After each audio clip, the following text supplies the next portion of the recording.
got an auxiliary clip that should last an hour.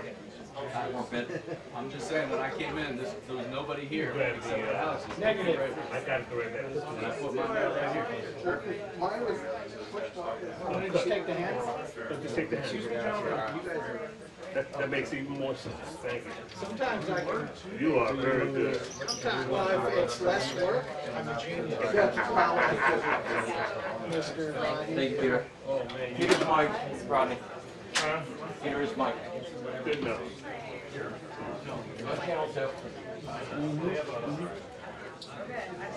See Owen? Good.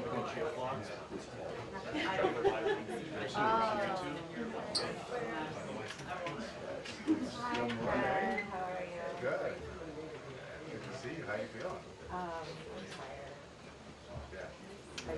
Best you expected. Well, my daughter started daycare, which means like 6 weeks ago, almost 2 months ago, when she was pregnant. We were sick the entire month of April. I remember. Stale's down the front. Like, I was worried about it, but like, seriously, she got cold flu and got back to cold. Who you? Because she has like, you know, Well, I was just gonna, so she gets it. It's a better angle for you than the NBC side. First time. Oh, most definitely. If I go back there, I've had problems I had a shooting hammer. everything. Hey, come on, man. Good luck getting back. that's what I'm asking. Hey, just come away on Come right in. Yeah, here. Come on. Go between the two of us. Man, who's daycare service is no joke. Now push this. It's going to be like 2 years. Set up. Yeah, I mean, being that everybody's now getting their cameras here. Thanks, bud. Thanks for putting up with it.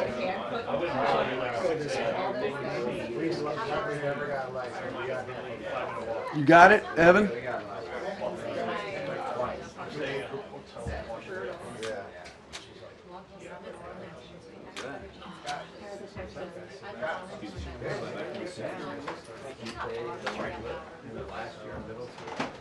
Oh my gosh, it's Well, I need wireless is the one I'm channel 2? You got it. Okay, cool.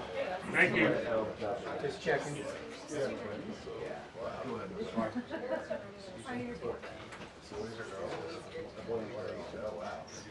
Out. Stand up.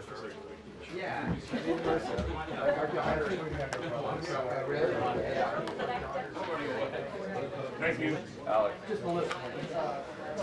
Is that where you're going to be?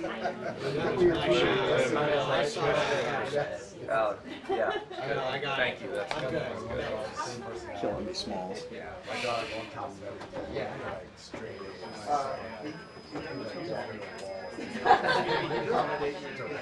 typical boy, typical girl.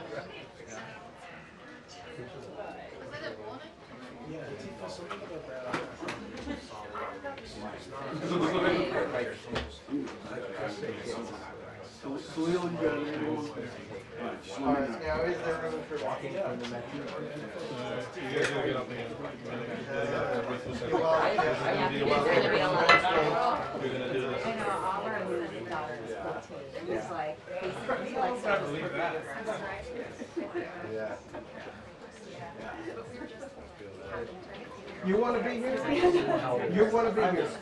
Okay. You can use that school. I'm going to go back there. Wait, what? Wait a minute. Chris, What? you giving up your spot after that? Well, he's the ISP.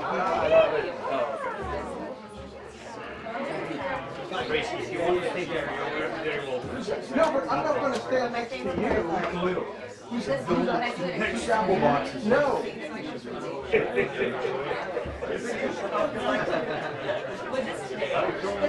Oh no, this is yeah, not the cameras, but they have the app with the picture. So So this is how he represents But I'm full. Well, Oh, I see. So, no, I'm just asking, can I just switch over here? Because it's a better angle. no, the reason why I came over here is because I was shooting at 1 minute through like 4 cameras. Okay. Let's see how badly. And then, CNN's shot. And, but I had a Strewn, yeah, we can switch over there if you don't mind. Give me a second. Go ahead. Too early to start drinking?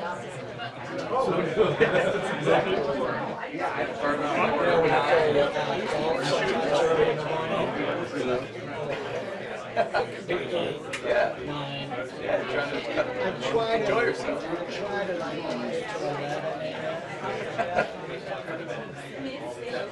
You watch that show, Curb Your Enthusiasm? Oh. That guy's always playing golf. I'm like, this guy's like a billionaire.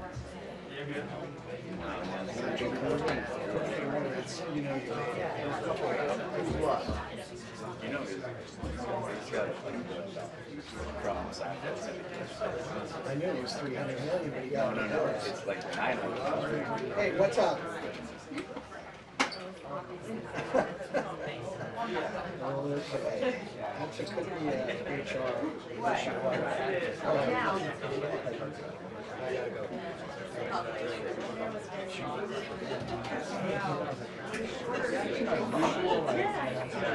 Whatever you want. You'll be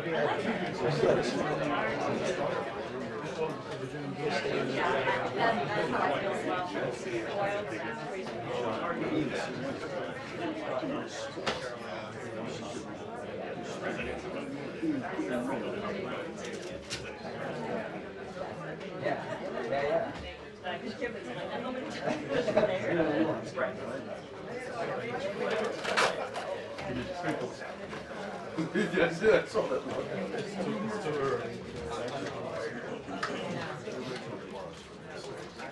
Here we go. Stop. No.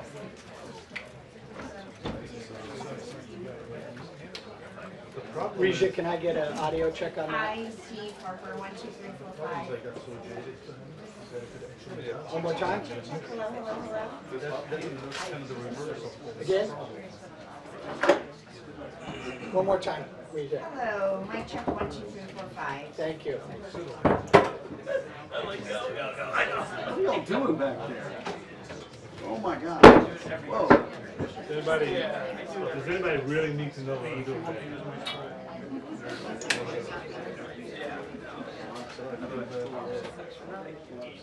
Yeah. I mean, Our keeping delayed tonight.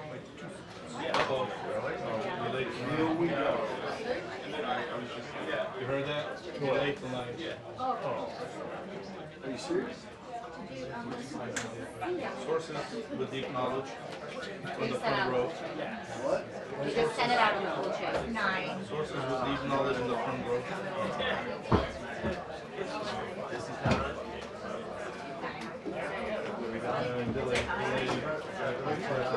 It's delayed tonight. 9 o'clock.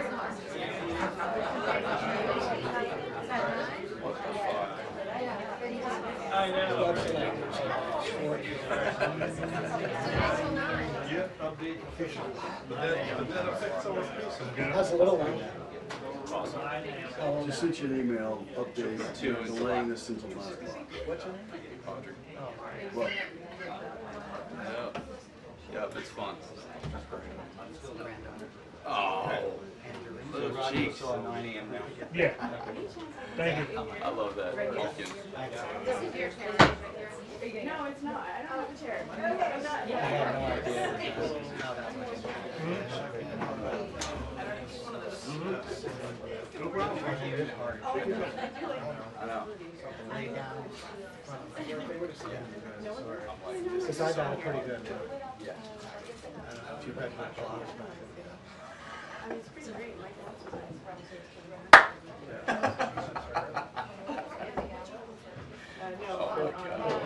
Coach.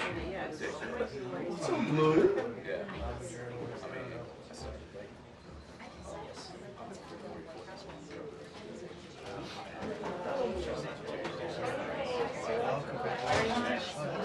Yeah, I mean, you look like you put it in shape.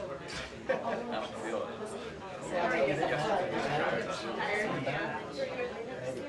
started, because we had ours, we had ours when we were here.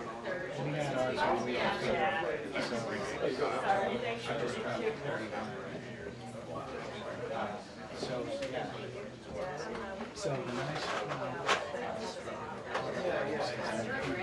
Oh, yeah. I was really. but that means that you do some crunches later on, like 60. Oh, really? Doing some crunches as well.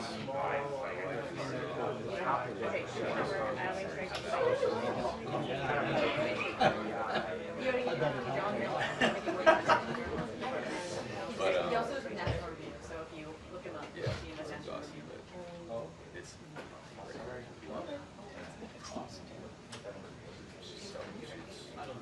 melts you. I know. Melts your heart. Yeah, and then to have that happen 30 years later, another one was amazing. And then I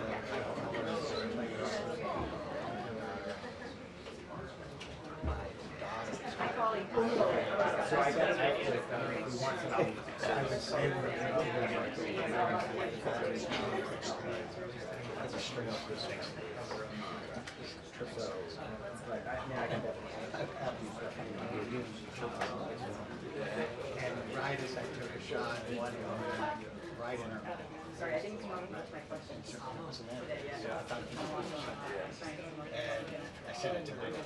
Sorry about that. Yeah, it's an inspiration. That's what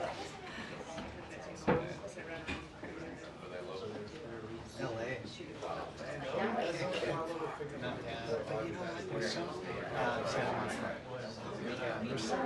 I could do it. I just like if we want like yesterday something.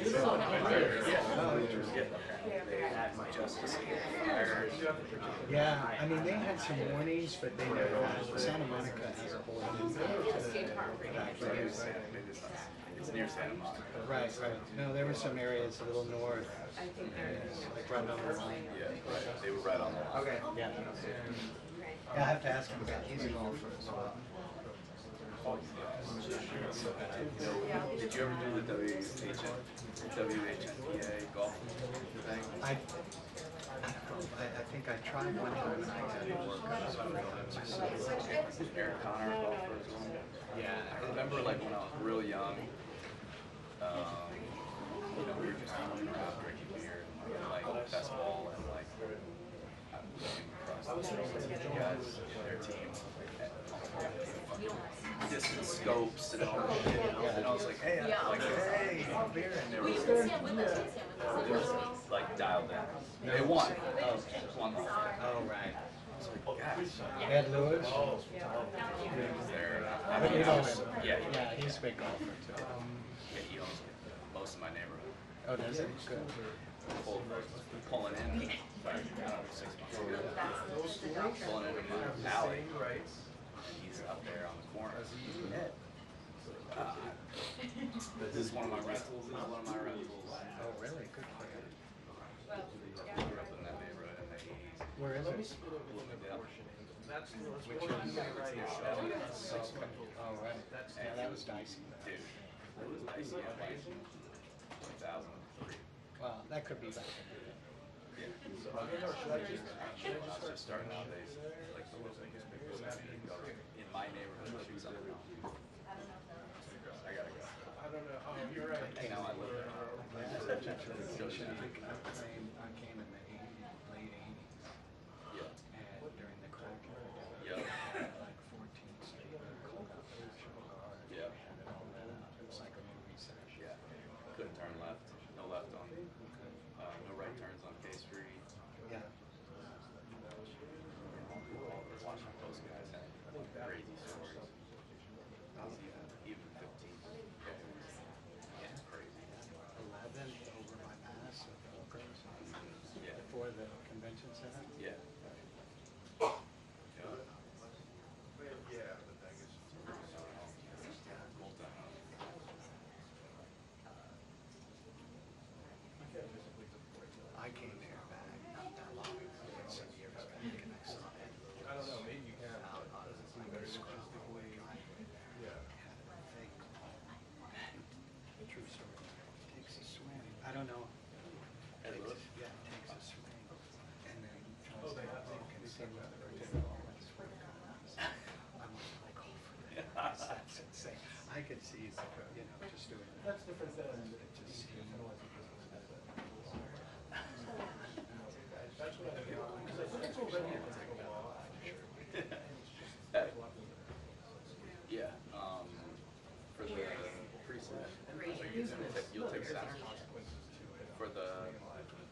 just want to squeeze Rodeo by. day one, I know, but I don't want that like crotch of the bike. Thank you guys. No, but you know, Mary, I was calling because you have Right. sign it, say, pro. That's why. For breakfast, What's half? The shirt was 80, it's 40. It's great jacket, it's great range, it's great. What about you? Under layers for skiing. So it's traditional way up. And it's relatively.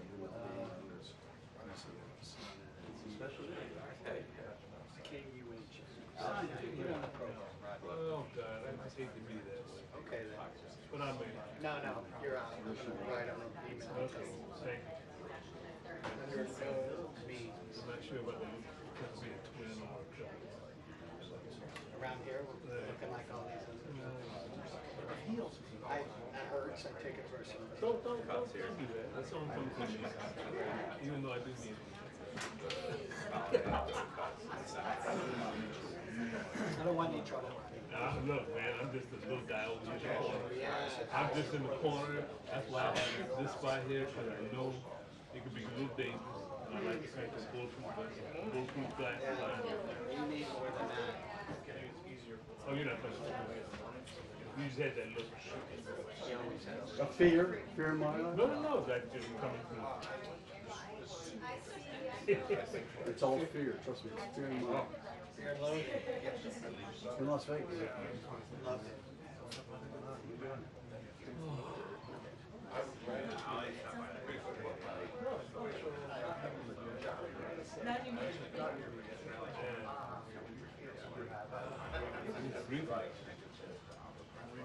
My first 8:30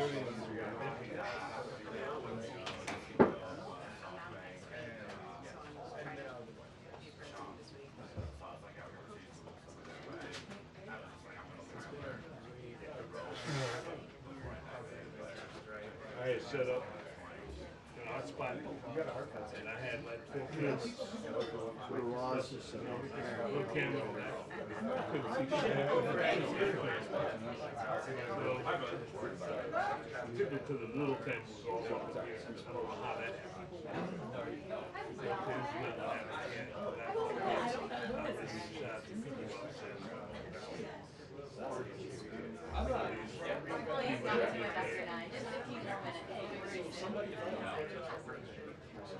They're already.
Welcome to the party. You got all of them? Everything's head on.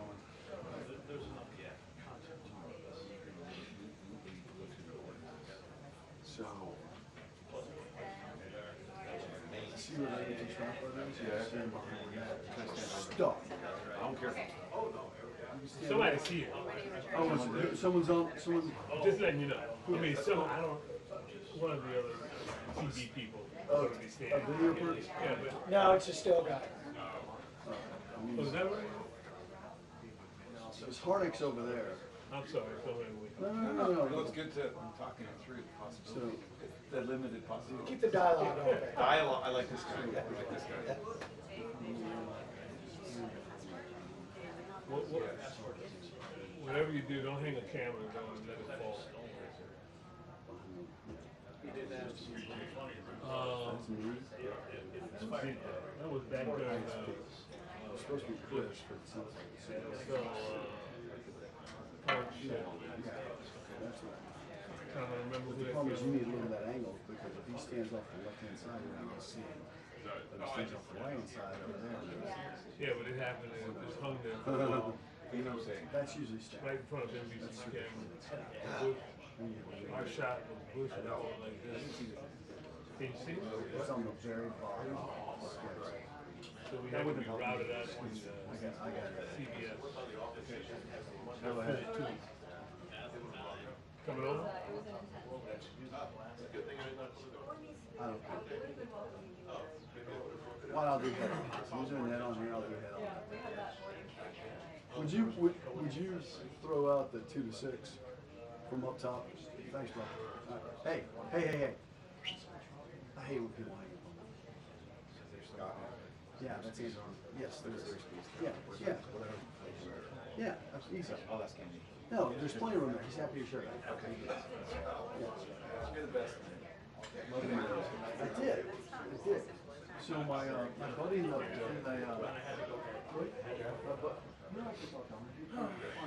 I gotta go put a ladder up for the next like presets, I think. Or I'm gonna miss presets. No, preset is not after this. Okay, good. So I should probably go put a ladder there. Yeah. To what you can. I like that. Whatever. Do what you can. I said, do what you feel. Oh, I thought you said Same can. thing. Do what you feel. Misheard. Like a boat. Same thing. No. No, there is a difference.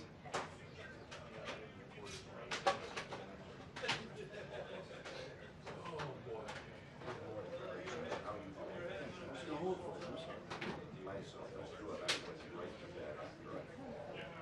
You obviously went to bed before I did.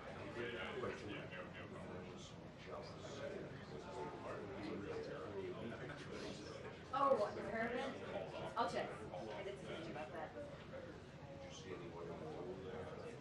I'm not 100% sure if I'm gonna go. Yeah.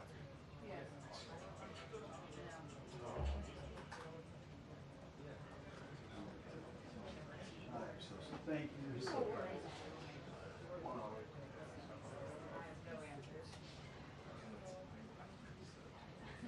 I remember. I remember.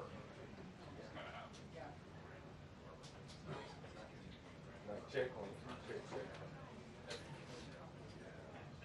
1, 2, 1, 2.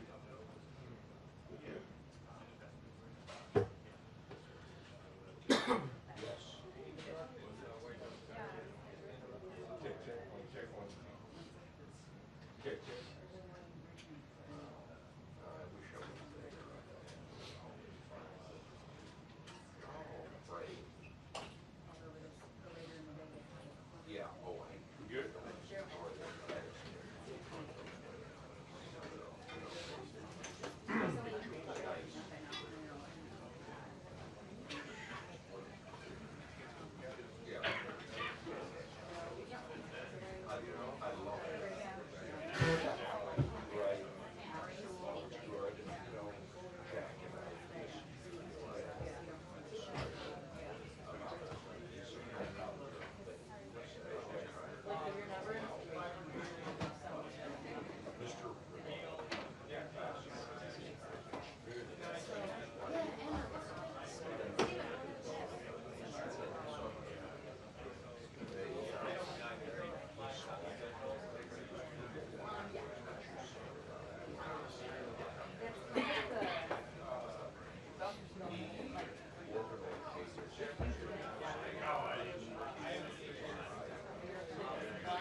Hey, so, good, bro. It's fun seeing you.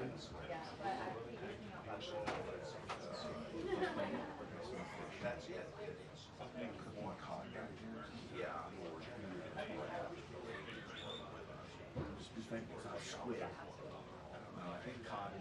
Nah. Oh, lutefisk is the one. Okay, when you're going into rare. Oh, I mean, you're Canadian, you know what that is. You probably had it. Lutefisk.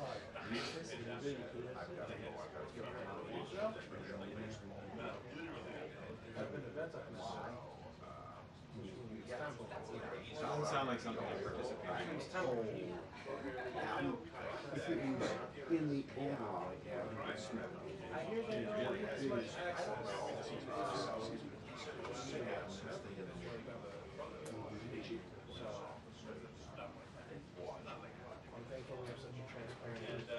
What?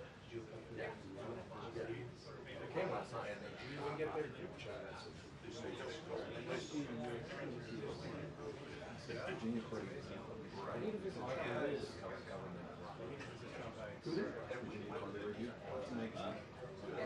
It's not a view piece. It's like Cool, dude. I got a DNA on poetry. It's great. So you gotta keep an eye out for my friend's son's punk band. It is here, but it's also the grand is really short. They stay there for 5 or 4 days. It helps pick it up. And that's what it's about. I'm ready to here. Here,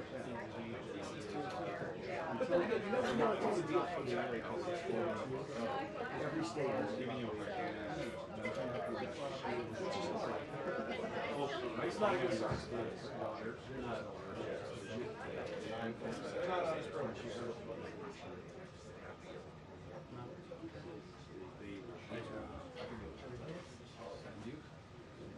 Hey Sean, it's their lap.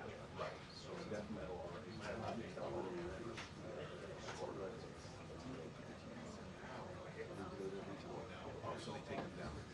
They can switch. Yeah, I like When did they actually? Two administrations. Really? No, it's real good. Same.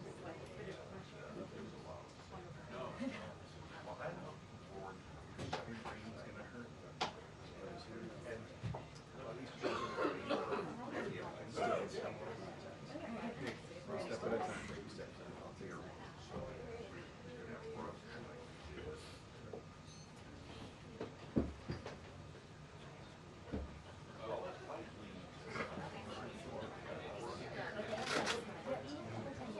No, I know, I'm saying it, but that's.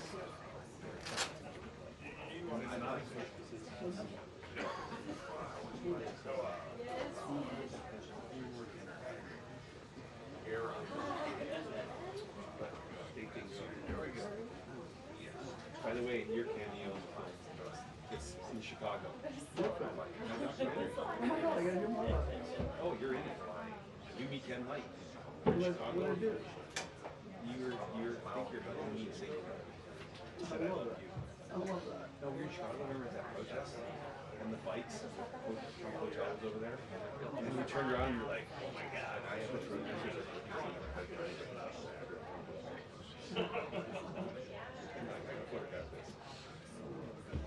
No, I've been shooting it. Well, I'm in the Rock Cup cities. I'm just around now.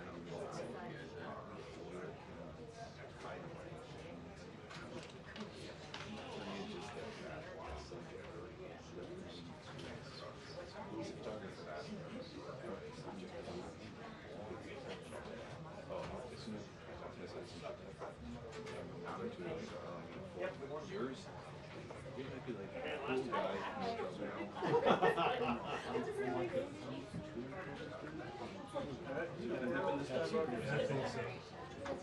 We've been touring. We How long have you been from? We need to,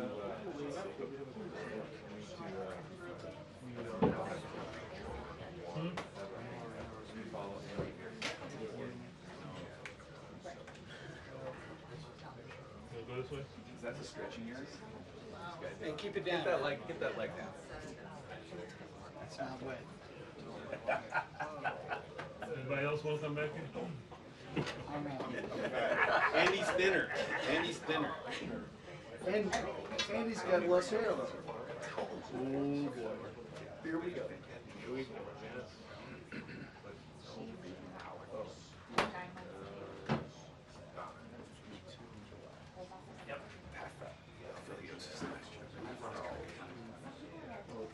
I don't know if we'll get lunch, but I mean, it's one of those things. So this is one of the peak emergencies.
No, I know. Don't worry about it.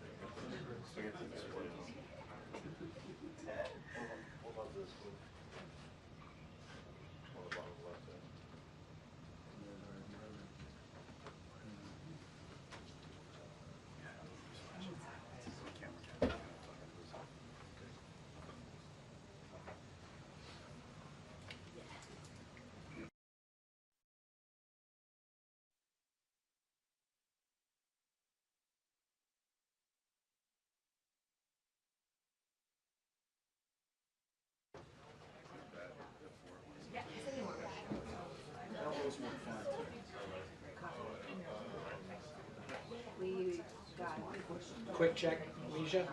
hey, check. Thank you. Okay, splash. Peter? 543.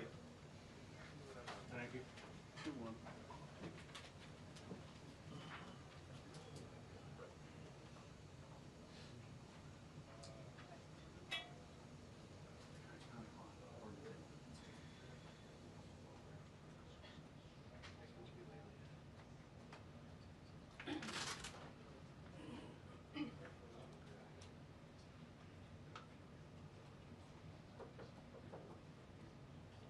Sir, no pictures.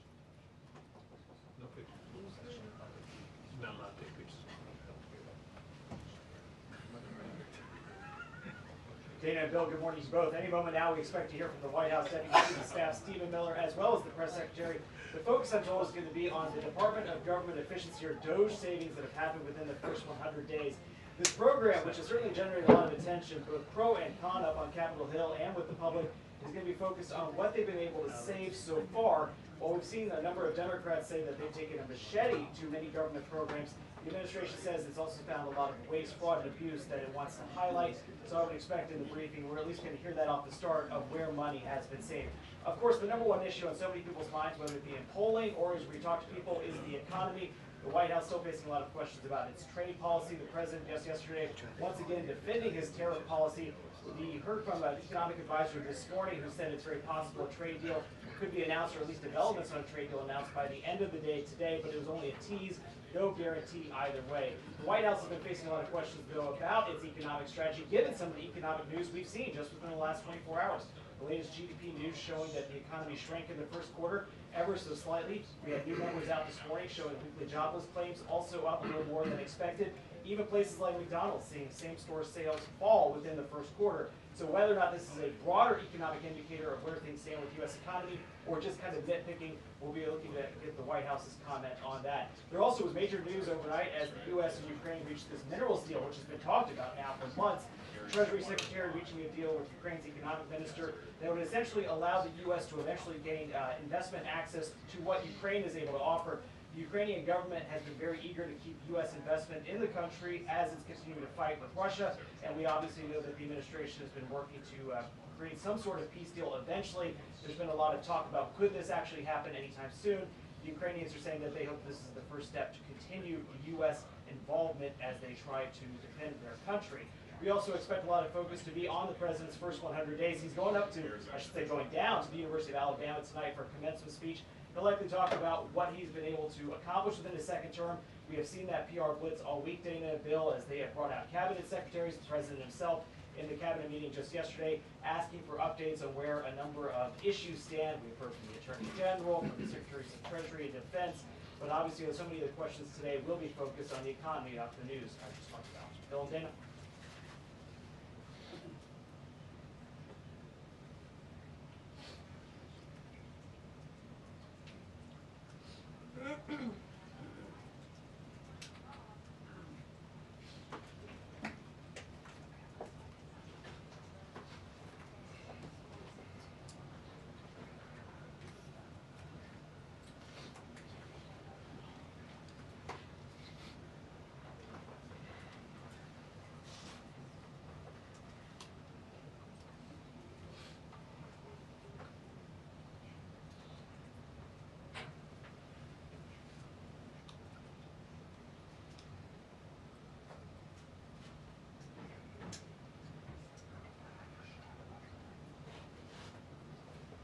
Dana, there's been a lot of questions about timing, about whether or not we'd actually be able to see that bill done by the 4th of July, which is what officials here have been trying to say they would like to see happen. Obviously, it would be symbolic. 2 minutes until the briefing. 2 minutes until the briefing.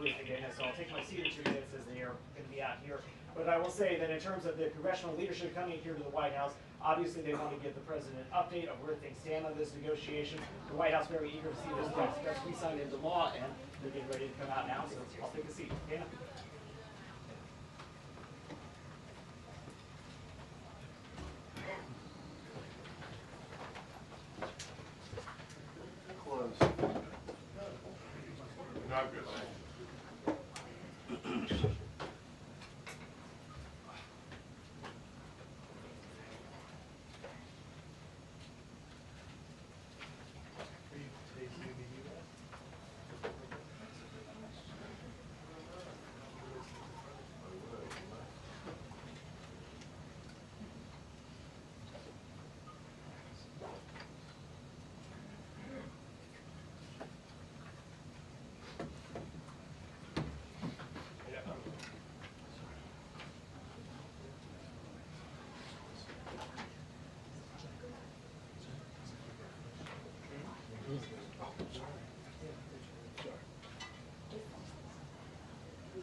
Good morning, everybody. We're capping off the first 100-day week with our morning briefing. How does everybody feel? You like the morning briefings? Okay, we do too. That's why we're doing them. It's good to see all of you. I brought a friend out here today who is happy to take your questions, but first, some remarks.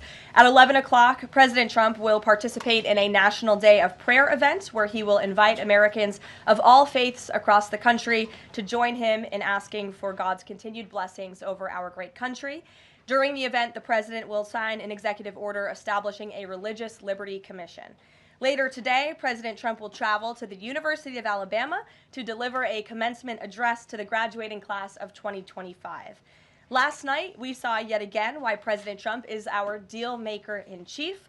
We secured a historic agreement to establish the United States-Ukraine Reconstruction Investment Fund. This is a first of its kind economic partnership for the reconstruction and long-term economic success of Ukraine that the United States will greatly benefit from. This partnership represents the United States taking an economic stake in securing a free, peaceful, and sovereign future for Ukraine. This partnership establishes a fund that will receive 50% of royalties, license fees, and other similar payments from natural resource projects in Ukraine. President Trump has been clear from the beginning. He wants the killing in this brutal war to end. This agreement shows how invested the president is in securing a truly lasting peace. To mark President Trump's triumphant first 100 days in office, we've detailed all week how President Trump has been hard at work delivering on the promises he made to the American people. And yesterday, the president once again showcased why he is the most transparent and accessible president in American history when he held his 4th open press cabinet meeting. Every cabinet secretary went into great detail, explaining how their respective agencies are making life better for American families and businesses. And then the president allowed all of you to ask questions on anything you wanted afterwards. One of the main reasons President Trump won nearly 80 million votes, swept all 7 battleground states, and received a resounding mandate from the American public is because of the contrast he presented during the campaign and continues to this day. Everything in President Trump's agenda is grounded in one thing: common sense. While the Democrat Party went off the deep end and doubled down on pure craziness, President Trump pledged to restore common sense back to the United States of America. In a little more than 3 months, that's exactly what he's done. He recognized that America is a sovereign nation that cannot survive if it does not protect its territorial borders. So he secured the border in record time and ended the mass invasion of tens of millions of illegal aliens into our homeland. The president knows his top responsibility is ensuring the safety of the American people, which is why he's arresting violent illegal alien invaders in our communities who threaten our public safety. And it's unacceptable to President Trump to allow rampant waste, fraud, and abuse of Americans' precious tax dollars, which is why the president championed a historic DOGE effort that saved nearly $200 billion already. President Trump knows America is blessed with an abundance of liquid gold below our feet in the form of fossil fuels. So he ended Joe Biden's reckless war on American energy and is restoring American energy dominance to lower costs and strengthen our national security.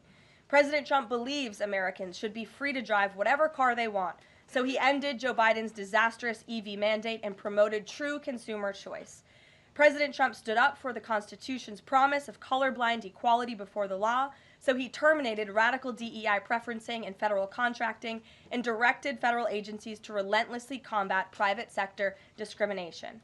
DEI seeks to divide and pit Americans against each other based on immutable characteristics. President Trump put an end to it. In President Trump's America, individual dignity, hard work, and excellence are the only things that will determine if you get ahead. President Trump is a proud free speech champion, which is why he ended Joe Biden's trampling of free speech rights and the federal government's censorship of American speech on online platforms. The president believes college students have a right to speak their minds and go to school safely. Again, common sense. So he took bold action to protect Jewish American students from harassment by pro-Hamas radicals on their campuses. And President Trump knows that America's children are our future, and he'll never stop fighting for them. That's why he ended the radical, un-American indoctrination of children by eliminating support for divisive, radical gender ideology and equity ideology, and why the president protected parents' fundamental rights. And lastly, the president believes in fundamental biology. Isn't that something? Which is why he made it the official policy of the United States government that there are only 2 sexes, male and female. And because men and women are biologically different, President Trump ended the unfair, demeaning practice of forcing women to compete against men in sports and having their private spaces invaded. When President Trump promised a complete restoration of America and the revolution of common sense, he meant it. And over the next 100 days, get ready for historic trade deals, budget deals, and peace deals.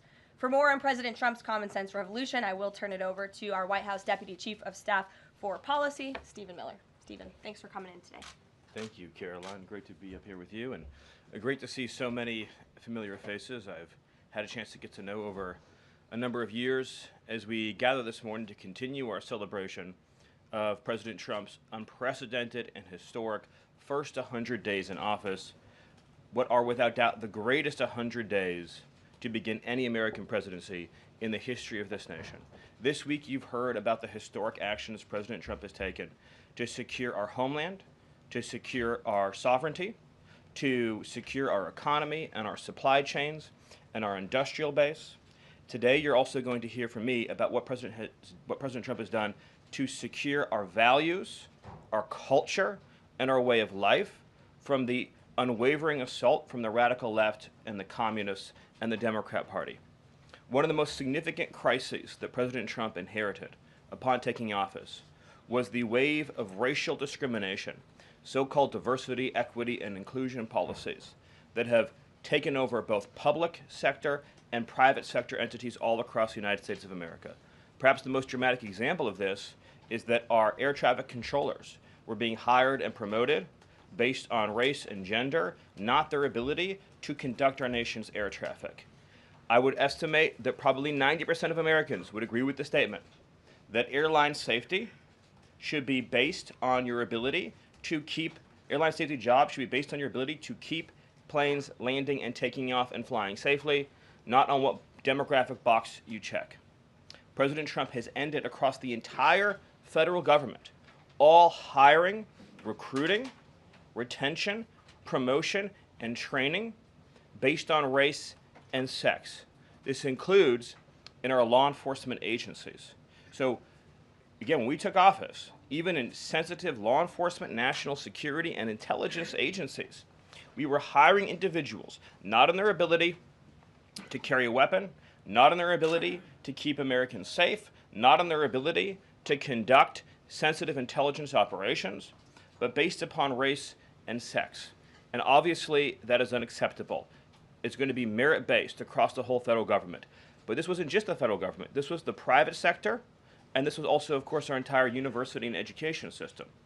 So President Trump's Department of Justice, working with other departments and agencies, have made clear that this administration is going to fully enforce Title VI, Title VII, and Title IX of our Federal Civil Rights Code.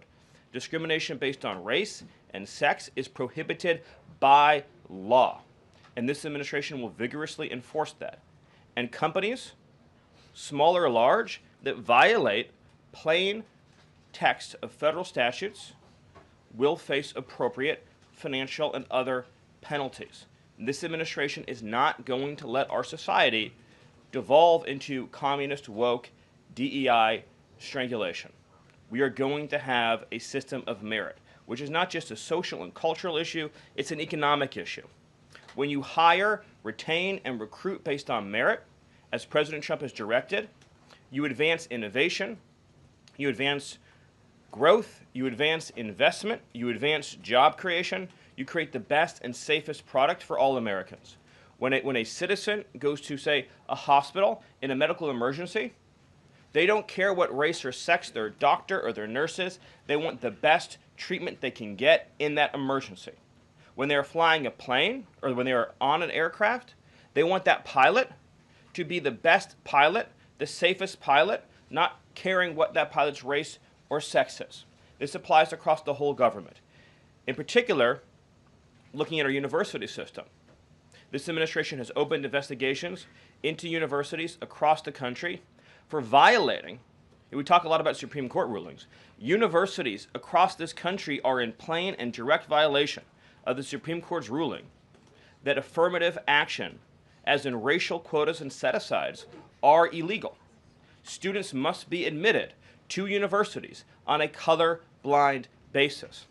But we have demonstrated through clear evidence that our university system, including our medical schools, and perhaps particularly our medical schools, are engaging in race-based discrimination, racial set-asides, racial quota schemes, and other efforts to evade the Supreme Court's ruling, and again, the plain text of federal statute.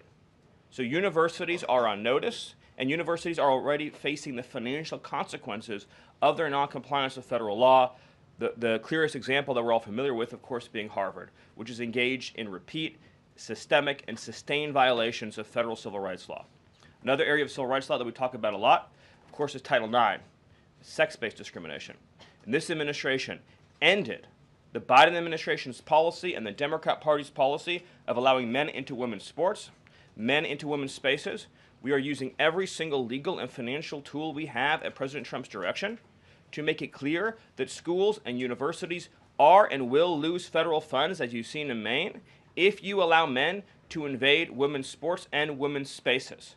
And this applies to our whole K-12 system. The Department of Justice is also coordinating with state and local law enforcement to fight child abuse in our school systems. It is child abuse to change a child's gender, particularly if you do not inform the parents. In other words, if a 5-year-old or a 6-year-old goes to school, or a 7-year-old goes to school, and the teacher tries to turn the boy into a girl or the girl into a boy, that is child abuse. And this administration is treating that as child abuse. And it is a gross violation of parental rights. This also includes the administration's message to our hospital systems that they cannot and will not be allowed to use taxpayer dollars to perform chemical castrations and sexual mutilations of children. Castration surgeries, castration drugs, sterilization treatments of children are barbaric. They violate all sound medical ethics. They are completely unwarranted. They harm children for life irreversibly. It is child torture. It is child abuse. It is medical malpractice. And so the Department of Health and Human Services, under the leadership of Bobby Kennedy, as well as the Department of Justice and other departments of this government, are making clear to our medical providers and our hospital systems that you cannot use taxpayer dollars to perform these barbaric procedures on America's children. And HHS has systematically eliminated all of the junk, fake science that was produced under the Biden administration promoting sex changes on children, promoting the idea of sterilizing children. That's been cleaned out, that's been removed, and new guidance is being issued to doctors and hospitals advising them that they cannot perform these horrifying procedures, these irreversible procedures on our nation's children. We are also making clear in our prison system, male prisoners will not be allowed into women's prisons. The Biden administration promoted prison rape by putting men into female prisons. That is obviously insane, cruel, and unacceptable. And even though the Democrat Party and Hakeem Jeffries and the Democrat media continue to fight to put men into women's prisons, this administration will not allow that. And will not allow men, as well, in our K-12 system, into women's private spaces and restrooms. We have seen horrifying example after example of young girls being sexually assaulted because school districts have allowed men into women's and girls' private spaces. This administration, President Trump, is at the forefront of protecting women and protecting girls. And nowhere is that clearer than when we are talking about fighting radical gender ideology. This administration is also fighting to get critical race theory out of our school districts. Children will be taught to love America. Children will be taught to be patriots. Children will be taught civic values for schools that want federal taxpayer funding. So as we close the Department of Education and we provide funding to states, we are going to make sure that these funds are not being used to promote communist ideology. For any nation to be successful, it cannot teach its children to hate themselves and to hate their country. So these are a few of the areas in which President Trump has fought the cancerous communist woke culture that was destroying this country, where we were led to believe that men were women, that women were men, that racial discrimination was good, that merit was bad, and that safety and physical security mattered less than the feelings of liberal ideologues. The president has also fought to return the Department of Justice to its core mission of protecting public safety and locking up violent criminals, instead of using the Department of Justice to target conservatives, to target Christians, to target people of faith.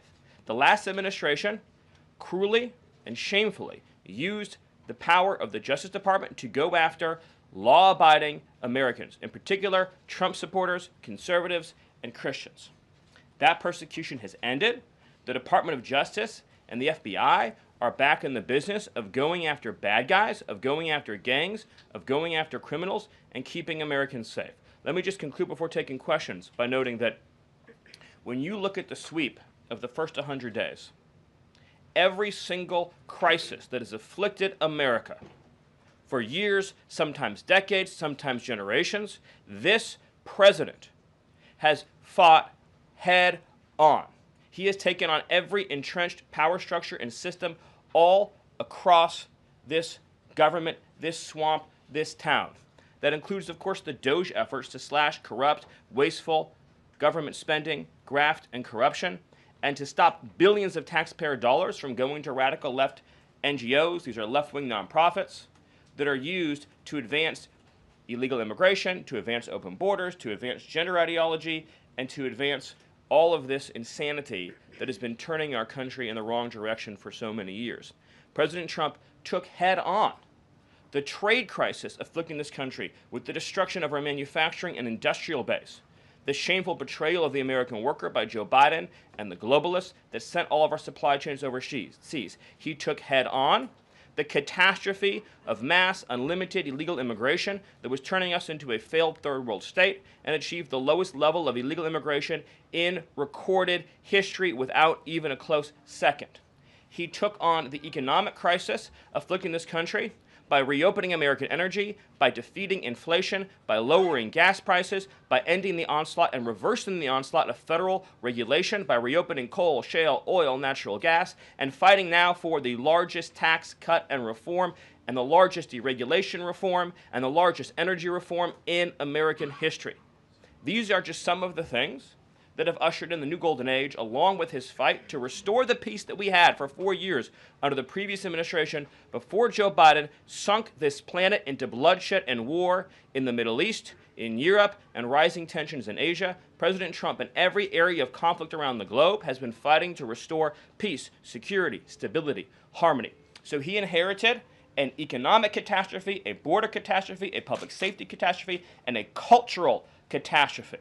And in every case, he has reversed those catastrophes and brought America into the new golden age. So I thank you for your time, and I look forward to any questions you have. Awesome. Thank you, Stephen. And as always, we'll start with our new media seat today. Chris Bedford from the Blaze Media. Why don't you kick us off? Thank you very much.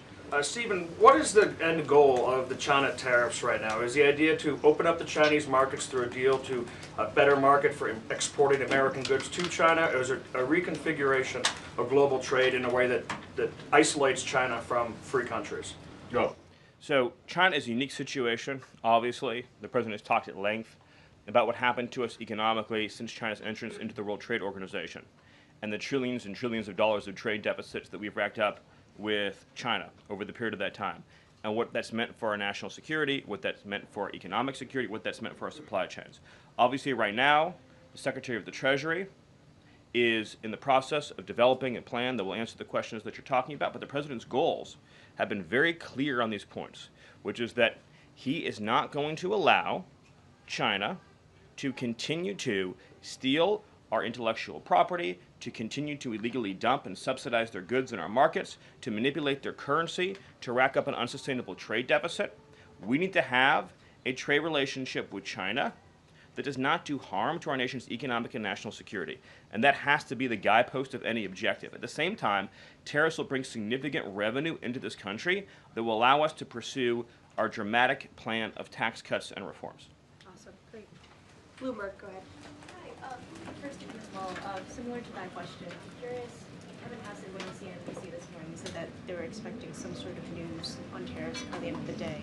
Do you have any insight into that? I don't want to get ahead of any announcement, but I'll just reiterate that right now, countries from all over the world, because of President Trump's leadership, are desperate and dying to make trade deals with the United States.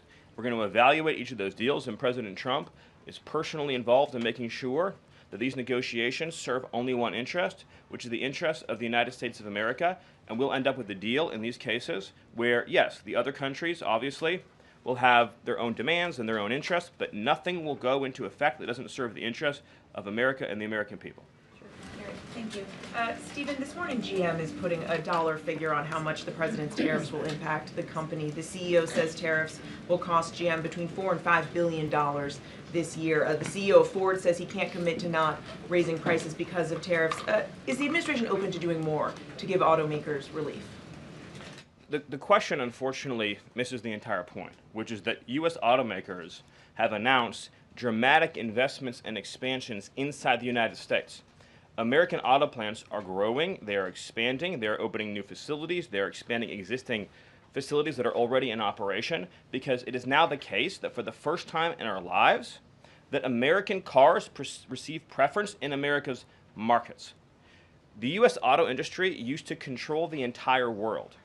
I believe the number during the heyday was that 70% of all cars in the world were made in Michigan.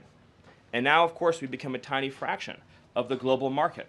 And the reason for that is because the United States opened its markets to every single foreign cheater and every single foreign nation that subsidized its goods on the face of the earth, and their markets have been closed to ours. Japan closed their market to our cars. The entire EU closed their market to our cars.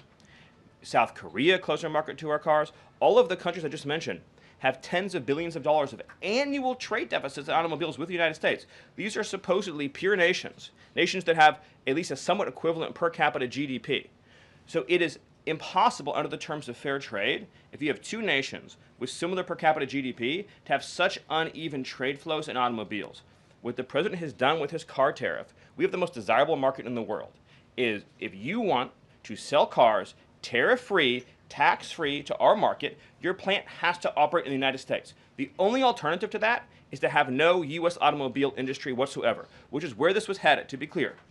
If we stayed on this current path, within a few years, there would have been no U.S. automobile industry. And what little was left of it would have been in Mexico. Because U.S. auto companies have steadily been shifting their supply chains to Mexico, where they believe it is cheaper to make their products. In reality, it'll be cheaper to make them here because there'll be no tariff for anything made in the United States, and we'll have the cheapest energy and the best regulatory environment in the face of the earth. But in the meantime, while manufacturing ramps up, American consumers may pay more. Do you agree? No, not on cars they won't, because again, there's now a massive economic incentive for automobile producers to expand production in the United States, and whatever they make here, there will be no tariff. We'll go to the back row. Go ahead. Thank you, Caroline. Today, the U.S. Chamber of Commerce released a letter to the Trump administration asking for small business tariff relief. They say that's necessary because in order to save small businesses and to stave off a recession. Stephen, is the administration considering small business tariff relief? The relief for small businesses is going to come in the form of the largest tax cut in American history. A tax cut, by the way, that every single Democrat is planning to vote against. They're voting for a tax hike on every middle-class family of about $4,000. The president has made clear that there will be 100% expensing for investment in the United States. Companies that invest in the United States will be able to deduct 100% of that cost from their tax liability. This will be the most pro-small business tax bill in American history. And at the same time, this is what you have to understand about the plan, is as they're able to do that, as they're able to reshore those supply chains, that also means they'll pay no tariff. So you'll have the lowest tax environment and there'll be no tariff because their production and supply chains will be in the United States. So that's a no on tariff relief for small businesses in the short term? It's a yes on tax relief for small businesses. And again, you only pay the tariff for products that are made outside the United States. Edward. Yeah, thanks. So on the rare earth mineral deal that was signed last night, when can that deal be operationalized? What's the time frame? And what kind of leverage does that give Ukraine over Russia? I think the more important point about the Ukraine deal, and I would hopefully have an update for you soon on how quickly it can be operationalized, but we'll be moving at full speed, not only on that mineral deal, by the way, but on every mineral deal that this president has been unleashing. So we're opening up mines all across this country. We're also pursuing energy and mineral deals all over the world. Since the president issued his executive order also on deregulating coal, we've seen dramatic coal production increases already in the United States. So we're taking advantage of the trillions of dollars in coal wealth and mineral wealth that exists in the United States. We're a very mineral-rich country. But with respect to that deal, we'll move it and operationalize it as fast as we possibly can. But it's meant to pay back the United States. This is the key point. For the hundreds of billions of dollars that our taxpayers have spent subsidizing the war in Ukraine. So it is repayment to the United States, and that's one of the most important points to understand about it. What's the leverage? Does it give? What kind of leverage does it give? The president's goal, again, is to end the killing, to achieve a peace settlement. That remains, of course, the overriding objective. We do. Thank you so much, Caroline. Thank you, Stephen. Thank you. Here. This administration has stressed the need for price transparency for things like healthcare bills and concert tickets. So why is it a political and hostile act for Amazon to display price transparency on consumer goods? Well, I think it's the wrong way of looking at it, which is why would, first of all, that proposal is gone now, but why would Amazon, of all the different things that go into a theoretical price input, right? For example, does Amazon list the cost of California's regulations on everything made in California? Anything you make in California, you have a massive price increase because of the healthcare regulations that are unworkable in that state, because of the labor regulations that are unworkable in that state, because of the subsidies that go to illegal aliens in that state, because of all the bureaucracy. So anything being produced in California has a massive built-in price hike. So why wouldn't Amazon have a list saying if you purchase it in California instead of in Alabama, this is the premium that you pay? That you pay. This was a clear attempt by whoever proposed it originally, I don't know, because Amazon says they were never going to do it, to try to undermine our trade negotiations with China. I'll make another important point on this, which is that there's been many complaints about the fact that there are a lot of products that are sold on Amazon that are actually rip-offs of American products that are then stolen by China, and then they take our IP and they put them into products to try to undersell our manufacturers. So to the extent that we are engaged in labeling issues on Amazon, I would say that would be the most significant one to fix, is making sure we're not undercutting American consumers. And then one on Abrego Garcia, please. The administration is reportedly inquiring about his return. Is that to check a box for compliance, or does President Trump want him back on U.S. soil, or both? So, as Secretary Rubio said yesterday in the cabinet meeting, this administration is not going to publicly discuss the inside details of our foreign policy and negotiations with a foreign country. And in particular, we are not going to allow a district court judge to try to become the Secretary of State. Secretary Rubio is the one who, under his leadership and direction at the State Department, is managing the day-to-day relationship with El Salvador.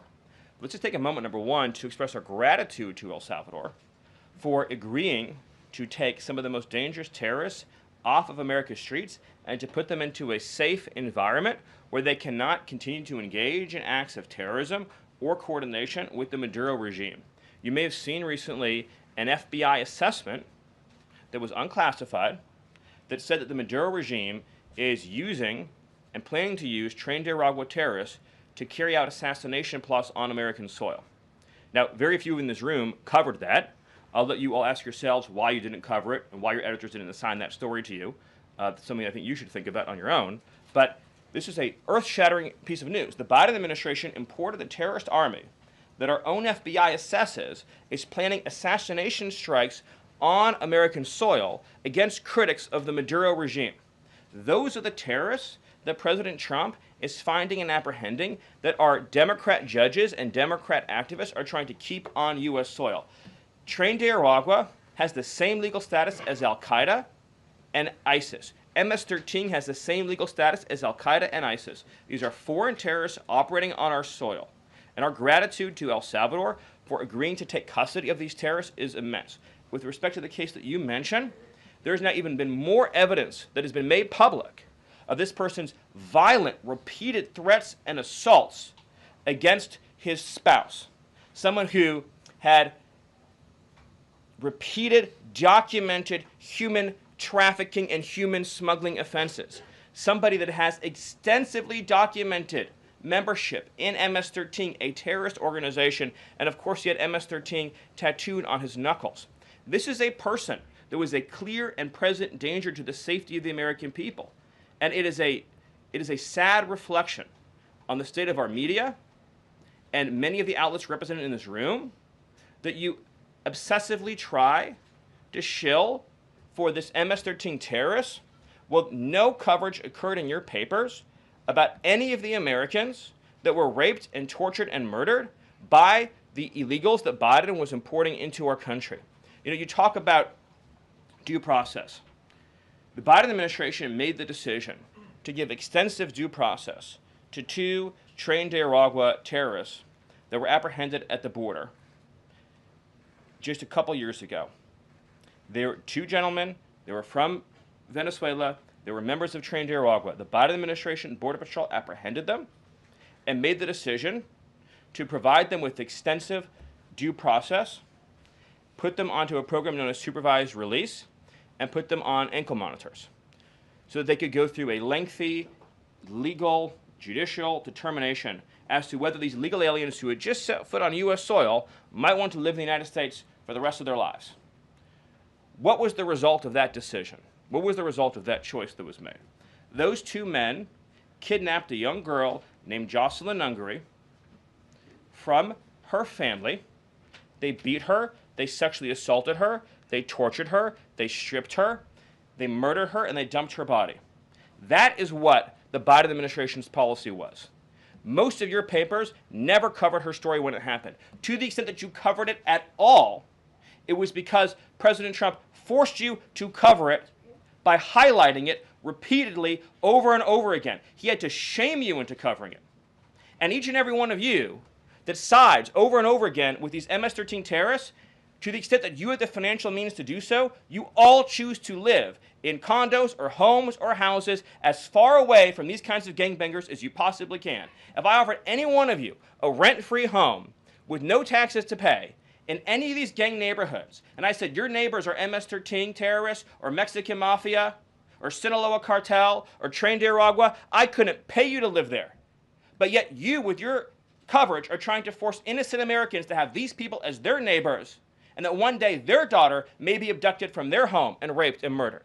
So you're not going to get an ounce of sympathy from this administration or President Trump for the terrorists who've invaded our homes and our country. Awesome. Thank you. Peter, we'll take a couple more questions. A couple questions on Doge, of course, because that's the topic that you're here to speak about. But I want to ask you one other question about the topic of prices. We heard from the president on this just yesterday, right now, on prices and the risk that there could be some short-term, as he said, shortages. He was referring specifically to dolls. What do you tell Americans right now, Stephen, who say they can't afford to, in the president's words, be patient? Americans who voted for President Trump on his promise that he would lower prices across the board on day one. But he did lower prices across the board on day one. Well, grocery prices last month went up 0.4%, of course. So I mean, just across the board, not exclusively eggs. Inflation, as you would acknowledge, is down substantially. Gas prices are down substantially. The new GDP report showed a 22% record increase in investment in the United States of America. So all of the, and don't even, egg prices, of course, which was all you guys talked about for a few days, I think are down like 80%. The reality is that we can either surrender economically to China, or we can reclaim and reshore our manufacturing base and our industrial needs. And it's not just China. In the event of any national emergency, this is the president's first duty as commander-in-chief. In the event of any national emergency, we cannot be reliant on foreign countries for steel, aluminum, energy, technology, any of the essential components that we need to keep this country running. He is fulfilling his duty as commander-in-chief that every president before him had failed to fulfill or even actively betrayed. And despite inheriting all of this, as I mentioned, inflation down, jobs up, and particularly, by the way, jobs for American workers. So for the first time, you look at these jobs reports, the government workers are going down, which artificially, of course, increased previous job totals. The employment of non-citizens is going down. The employment of American citizens is exploding. Remember, all the job gains during the Biden administration, so-called gains, on net were for foreign workers. So if you look at the stock of American workers over his whole administration, they lost jobs on net. So if you're an American worker, you lived through 4 years of a Biden depression. That was the economic reality that now that President Trump is rescuing. And again, if you make your product in America, there's no tariff. And as we develop advanced manufacturing techniques, increased AI, increased robotics, it'll be cheaper and cheaper and cheaper to manufacture in America. But to be clear, you said that prices have gone down across the board. The president himself acknowledged that on toys you may end up paying, on dolls he was referring to, you may end up paying a little bit more right now. So in terms of he was making the point that I think almost every American consumer agrees with. If they had a choice between and I'm a parent of young children, you had a choice between a doll from China that might have, say, lead paint in it, that is not as well constructed as a doll made in America that has a higher environmental and regulatory standard and that is made to a higher degree of quality. And those two products are both on Amazon, that yes, you probably would be willing to pay more for a better made American product, but here's the key point. With the tax cuts, the regulation cuts, the energy price decrease, and everything else that President Trump is doing to unleash this era of American prosperity and prevent the road we were on to get off that road of financial ruin and doom means that it will be cheaper than ever to make and manufacture in America. I think that answers your question. So I'm going to follow one more. Stephen, can I just... Caroline, can I ask the Doge question? Can I ask about Doge? Peter, we just gave you 2 questions. Brian, go ahead. Doge, but I'll wait. Thank you. Last night, Kamala Harris delivered her first major speech after losing the election. She attacked Trump personally, attacked the policies. Any comment from the White House on that?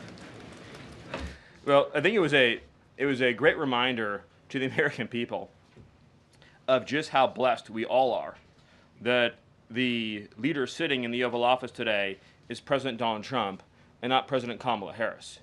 It was a helpful reminder of just what a travesty and a tragedy that would have been. It would have been the end of America. And it gives me a chance to bring this whole thing home. If we continued on this road of radical regulation, choking off American energy, sending our supply chains to foreign countries, taxing our economy to death, pushing this cancerous woke ideology on our children, ending merit, ending scientific innovation, ending public safety, allowing, everyone goes to the stores these days, everything's locked up, criminals roam free, law-abiding citizens under the previous administration were punished while gangbangers were given red carpet treatment. Democrats, of course, are still giving gangbangers red carpet treatment. And then the border invasion. If those policies had continued, it would have been the end of the American Republic. And the only thing Americans want to hear from Kamala Harris is an apology for joining Joe Biden, and remember, she was the border czar, joining Joe Biden in aiding and abetting the invasion of our country. And we're never going to stop talking about this, because what they did to this country is unforgivable. It is an eternal stain on the Democrat Party. Every day we read another story. Every day we arrest another alien they let into this country who raped a child, who beat a woman within an inch of her life, who murdered a mom, who murdered a dad, who trafficked drugs into this country, who trafficked fentanyl into this country, who are responsible for dead and slaughtered Americans. And I don't know what's broken in the Washington press corps, that none of that moves them emotionally. The only thing that gets them exercised is, do we need to have more trials for terrorist supporters? Do we need to have more trials for gangbangers? Do we need to have more trials for illegal alien invaders? Even though Congress and the Constitution clearly say that you can expel invaders and illegal aliens quickly, efficiently, and properly. This president has literally saved America, and I could not be prouder. I could not be prouder, as I know Karoline feels the same way, to come every single day to this building where we have a leader sitting in that office whose first, last, and every thought is the safety, prosperity, security, and sovereignty of the citizens. That's an important word, people. Citizens of this republic. Thank you all. Thank you, Steve. Thank you for your time. Thank you, everyone. And just to add on the Kamala Harris point, I think I speak for everyone at the White House. We encourage Kamala Harris to continue going out and do speaking engagements. You'll hear from the president at 11 o'clock. See you guys later. A report: the president's planning to fire Mike Waltz. You guys have a response? Why haven't you nominated a single judge?